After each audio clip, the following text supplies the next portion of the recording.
Dans la banlieue de Madrid, une antenne de station relais balaie le ciel, mais elle ne trouvera pas encore ce qu'elle cherche.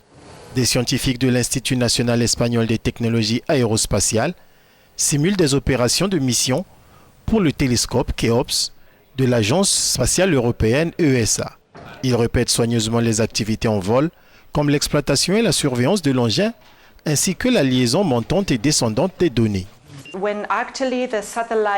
Quand en fait le satellite sera dans le cône de visibilité de l'antenne, nous commencerons à écouter les messages envoyés par lui et nous pourrons le commander de telle sorte que toutes les opérations qui doivent être effectuées puissent être traduites et transmises au satellite en amont.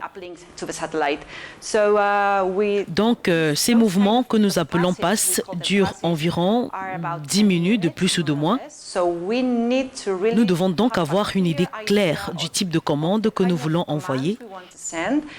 Et c'est la raison pour laquelle nous nous entraînons dès aujourd'hui à simuler cela.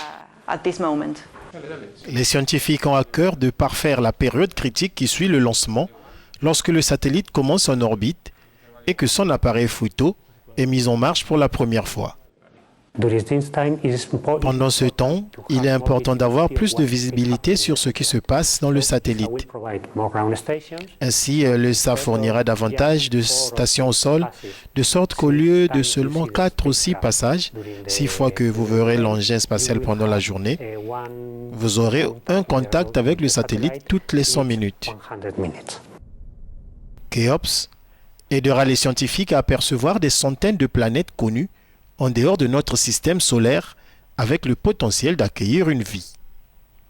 Le satellite chasseur de planètes est équipé d'un appareil photo puissant ou un photomètre qui enregistre la lumière d'une étoile ou d'une planète extrasolaire. L'Agence spatiale européenne envisage un lancement à bord de la fusée Soyouz au courant de cette année.